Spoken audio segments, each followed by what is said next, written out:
മത്സ്യത്തൊഴിലാളികൾക്കുള്ള ക്ഷേമനിധി ആനുകൂല്യങ്ങൾ പരിഷ്കരിക്കണമെന്ന് SDTU സംസ്ഥാന ജനറൽ സെക്രട്ടറി തച്ചോണം നിസാമുദ്ദീൻ പറഞ്ഞു. SDTU ജില്ലാ ജാഥയ്ക്ക് പൊന്നാനിയിൽ സ്വീകരണം നൽകി. മത്സ്യത്തൊഴിലാളികളോടുള്ള കേന്ദ്ര സംസ്ഥാന സർക്കാരുകളുടെ അവഗണനയ്ക്കെതിരെ SDTU മലപ്പുറം ജില്ലാ പ്രസിഡന്റ് ഫത്താഫ് പൊന്നാനി നയിക്കുന്ന അവകാശ സംരക്ഷണ യാത്രയുടെ സമാപന സമ്മേളനം ഉദ്ഘാടനം ചെയ്ത് സംസാരിക്കുകയായിരുന്നു അദ്ദേഹം.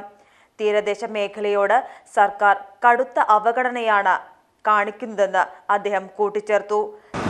മത്സ്യമേഖലയിൽ പണിയെടുക്കുന്ന ആളുകൾക്ക് ക്ഷേമനിധി കൃത്യമായി വിതരണം ചെയ്യുകയും അതിൻ്റെ സംവിധാനങ്ങൾ പരിഷ്കരിക്കുന്നതിൻ്റെ വിവിധ ആവശ്യങ്ങൾ ജനകീയ ബോധവൽക്കരണത്തിലൂടെ ഉൾപ്പെടുത്തിയാണ് ഒരു മുദ്രാവാക്യം ഈ സമൂഹത്തിൻ്റെ മുന്നിൽ വെച്ചത്. അതുപോലെ തന്നെ ക്ഷേമനിധി ആനുകൂല്യങ്ങൾ സമയബന്ധിതമായി വിതരണം ചെയ്യണമെന്നുള്ള മറ്റൊരു ആവശ്യവും അദ്ദേഹം മുന്നോട്ട് വെച്ചു. മത്സ്യമേഖല കോർപ്പറേറ്റ് വൽക്കരിക്കുന്നു. കടലും കടലോരവും ഒക്കെ കോർപ്പറേറ്റുകൾക്ക് വേണ്ടി തീരെഴുതി കൊടുത്തുകൊണ്ട് മീനാകുമാരിയെ പോലുള്ള റിപ്പോർട്ടുകളുടെ പശ്ചാത്തലവും അതിന്റെ അടിസ്ഥാനവും പറഞ്ഞുകൊണ്ട് ഓരോ സർക്കാരുകളും കേരളത്തിന്റെ തീരപ്രദേശങ്ങളിൽ നിന്ന് അതുപോലെ മത്സ്യബന്ധനവുമായി കടലിന്റെ ഉള്ളിലേക്ക് ഇറങ്ങിപ്പോകുന്ന തൊഴിലാളികളെ തടഞ്ഞുകൊണ്ട് നോട്ടിക്കൽ മേലും മറ്റു കാര്യങ്ങളും ഒക്കെ പറഞ്ഞ് മാറ്റി നിർത്തുന്ന നിരവധി സാഹചര്യങ്ങളെ സമൂഹത്തിന്റെ മുന്നിലേക്ക് രാവിലെ മുതൽ സംവാദ വിധേയമാക്കിയാണ് അദ്ദേഹം ഇവിടേക്ക് കടന്നു വന്നിട്ടുള്ളത്. സംസ്ഥാന സമിതി അംഗം ഹനീഫ കരുമ്പിൽ അധ്യക്ഷത വഹിച്ചു.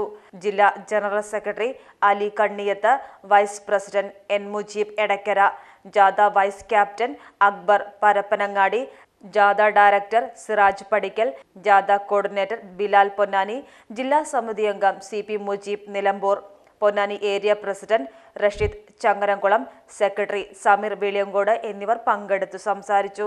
Page TV news Ponnani.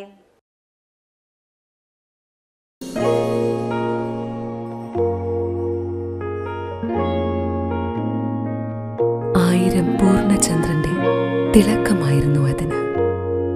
അവളുടെ ഇഷ്ടം അവൾ കണ്ടെത്തി. Asian gold and diamonds. ഇവിടെ തുടങ്ങുന്നു ഒരു നല്ല ബന്ധം. Amana mall, Edappal, main road, Koottanad, Naduvattom.